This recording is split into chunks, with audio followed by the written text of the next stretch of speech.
And may butag sa tanan, mga igalang mga igsoon. Men so alas kada tuig yun basta naingon ani si auntie. Nagid mi gamay nga isukit, i-share sa inyo ha. Karon ang topic ani mga igalang mga igsoon, may tungod sa managing one's finances. Natong mga magtotoo, mga Kristohanon, unsay maayong buhaton, alam nato para nga ato ang kwarta nga moabot, maayo nato na siya og manage. Amen. So naidua ka mga verses.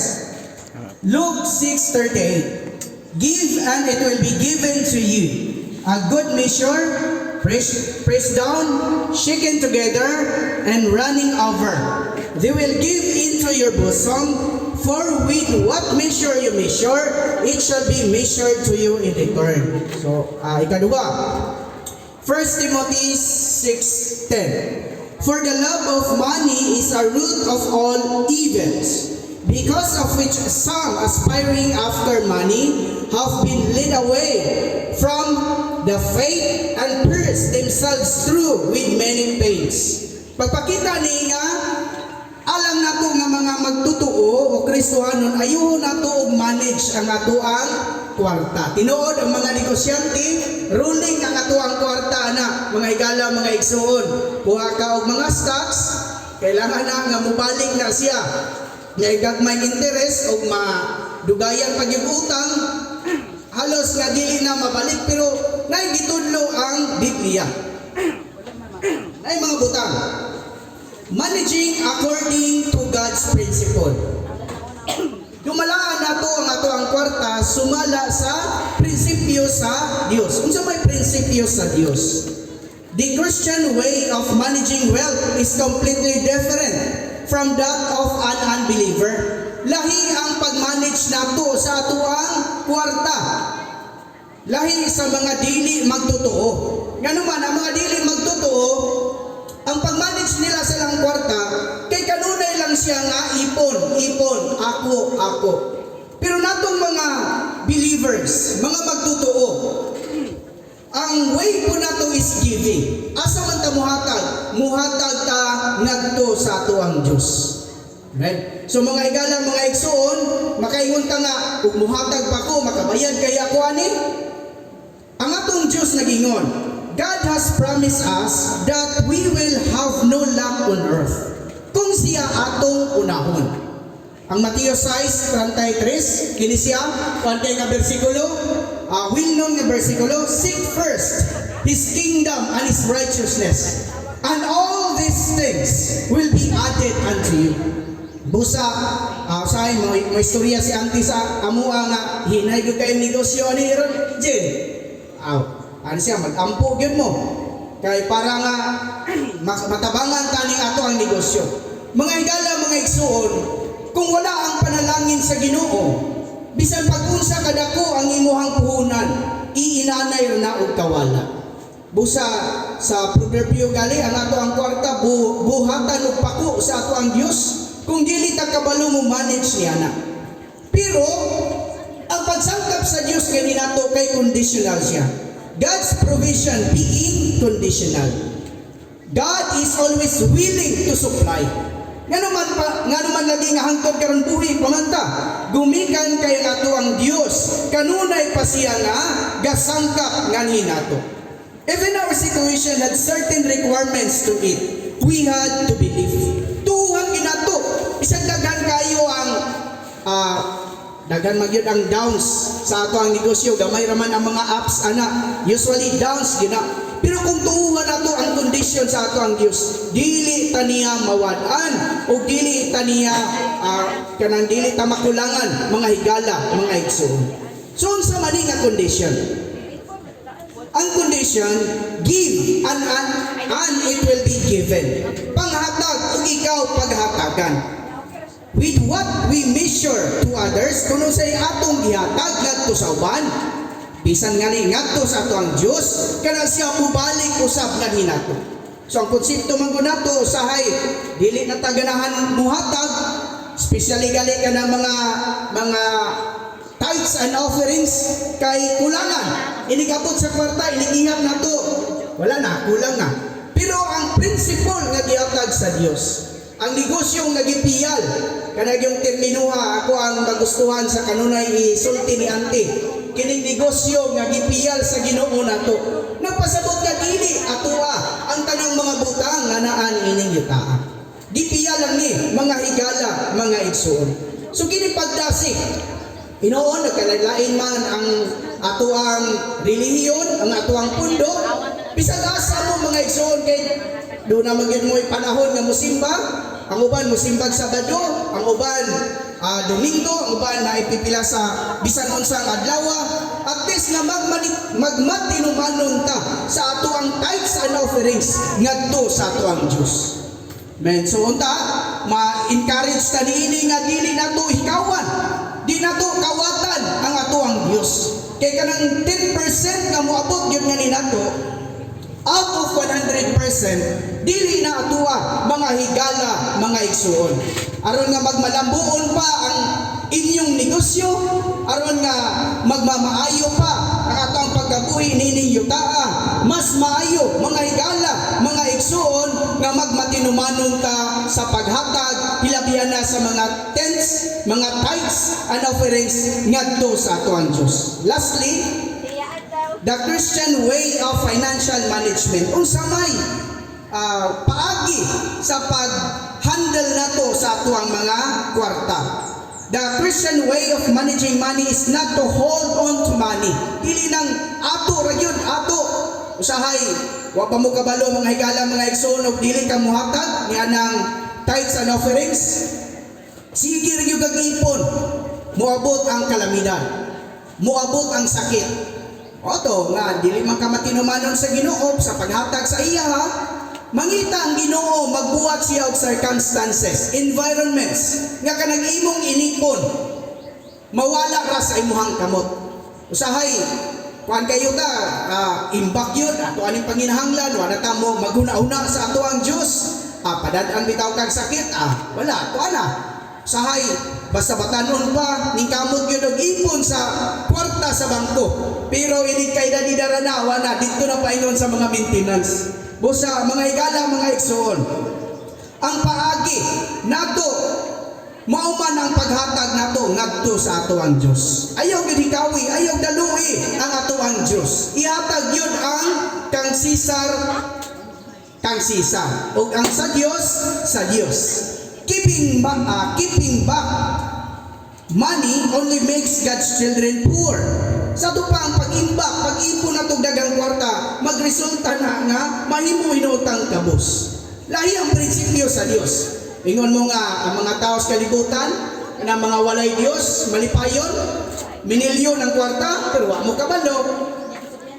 Ang ilapong utang na minilyon, o ang ilapong kantidad sa mga tambal, mga sakit nga moabot nila, mga minilyon usa walay mulungtad nato ining panahon. Kita mukuputa sa prinsipyo para nga magmatunhay kung dili man ugaling ta datoon sa Ginoo at least ka hayahay ang ato ang panginabuhian ining yutaa makakaon katulo sulod siya sa kadlaw napay mga snacks humog og higdaanan at least ka maka lahutay ta sa tibok tuig niya hinapos na ba karong bulan sunod tuig na po 2025 so mga higala mga igsoon ayaw gyud ninyo kawati ang ato ang Dios ihatag ang tithes and offerings kay mo nagpalagyanan natong mga Kristohanon sa pag-manage sa atong mga finances sa atong kwarta. Amen. Under ani dunay tulo ka butang sowing with one's money. Ang atuang paghatag dili lang gali sa Dios bisan pa sa mga tawo nga nanginahanglan mao day atuang pagtanom pagpugas mga higala mga igsoon. Kung doon na kay ipugas, siyempre doon na kay anihon. Mao yun ang hulog ka tao, gusto ta nga ako, mamagay na nga bata, inig katao sa bata, unsay ipurma sa kamot sa bata, kumkum na siya higalay soon. So ang meaning na, buti ang hakpon, ang tibuok kalibutan, tanang naan ini.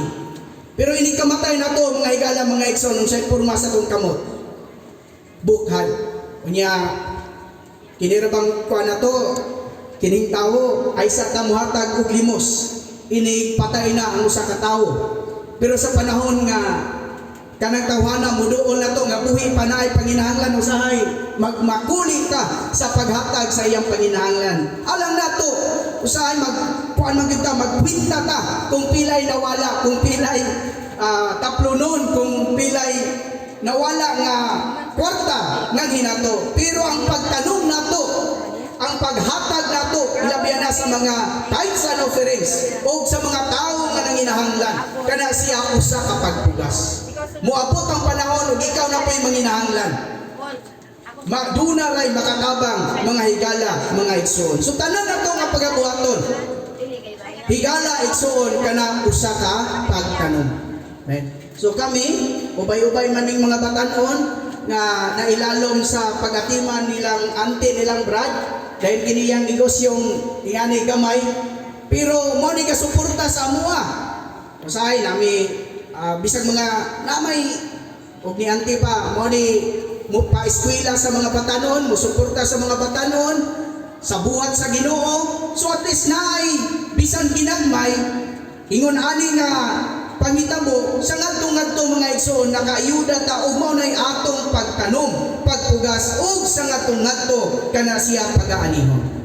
Ikaduha, offering to God. Unsay gingon sa Malakay 3:10, bring the whole tithe to the storehouse, that there may be food in my house, and prove me, if you will, by this, says Jehovah of hosts, whether I will open to you the windows of heaven and pour out blessings for you until there is no room for it. Kung muhatag ta sa mga tithes and offerings, kung asa mo nagsimbahan, kung sa inyong reliyon, dito mo muhatag. Na may, basta magmatinumanon lang ka sa paghatag sa tithes and offerings, ang ato ang Diyos mo panalangin. O buksan niya ang mga tambuhanan sa langit, mga bintana, o ibubo niya ang tanang panalangin. Dili lang na kay ang panalangin ni Galaigsoon kanang mudaghan ang inyong kwarta. Kanang pagkamaayo sa relasyon sa bana ug asawa. Nindot kayo na nga panalangin. Relasyon tali sa ginikanan ug sa ilang mga anak. Kung nindot ang kuana na relasyon kana panalangin na himsog na lawas, maayo ang kahimtang sa ato ang panimuyo bisag na ay mga problema, na ay mga sirkumstansya kana mo na yung mga pipila ka mga panalangin na moabot ganin nato. Ayaw isip pa higala igsuon nga ang blessing niya mo ra gyud nang mudaghan ang ato ang kwarta dili. Kanang pagkamaayo sa nang dunay peaceful nga kinabuhi, peaceful nga relasyon tali sa bana ug sa asawa, ngadto sa mga anak, ngadto sa mga kadugo, sa atong mga silingan, kana siya usa ka dako nga panalangin. Pero kung di ta magmatinumanon, mo nang suguon sa ato ang Dios ang mga insekto, mga lumalamoy. Muadto dito sa imong tanong, usahay mo dadan kang mga muhabwa sa imong mga kwarta nga imong tinipigan ngano man na kay wala man ka nagmatinumanon sa paghalad ngadto sa ato ang Dios. Amen. Ikatulo, lastly, the promise of supply. Unsa may saad in Philippians 4:19. My God will fill your need, every need, according to His riches in glory in Christ Jesus. Busa kung magmatinumanon ta, sangkapan ta sa Dios sa tanan natong panginahanglan. Amen. Wa man ta madato, pero ang ato ang kahimtang hayahay mga higala, mga igsoon. Salamat sa Ginoo nga unta, kaluyan pa ta sa Ginoo. Ingon ani ang paagi natong mga Kristohanon, mga believers in Christ, sa pagmanage nato sa ato ang mga finances, sa ato ang kwarta. Sa galito, kinahanglan una nga muhatag ta ngadto sa Dios, then mahimutang mangyatagon ngadto sa uban, aron nga pagabalusan ta dili lang sa salapi o kwarta mudagan, kundi magmaayo ang ato ang pagpuyo ninyo ta, dili ta dato apan hamugaway o kanunay tang gisangkapan sa Ginoo sa atong panginahanglan. Amen. Muhangyo ko mga higala mga igsoon nga mo tindog ta Manawag ta sa ngalan sa Ginoo o Ginoong Hesus sa makatulo lang mga igsoon dayon magpabilin nga mutindog kay magampo ta. Amen. So ingon nato lang higala igsoon manawag ta tulo ka bisis o Ginoong Hesus. Okay. 1 2 3 say. O Ginoong Hesus. Oh, Ginoong Hesus. Amen. Oh, Ginoong Hesus. Amen. Magpabilin ta nga mutindog alang sa pagampo. Ginoong Hesus, salamat Ginoo sa imong pagsangka. Salamat sa imong pagpahinumdom nganhi kanamo. Kaming mga Kristohanon magmaayo gyud tami sa pag-manage sa among finances. Ginoo, salamat nining tuig 2024 ug moabot na usab ang 2025. Ginoo, himuha nga mahimo kaming magmatinumanon sa paghatag sa mga tithes and offerings diha nimo. Ginoo, aron nga pagabuksan nimo ang tambuanan sa langit o pubuan minimo sa mga panalangin nga walay arang nga kasudlan. Ginoo, amo kang daygon ug salamat sa imong mga pulong ug salamat sa imong pagpahinumdom. Salamat mga igala mga igsoon.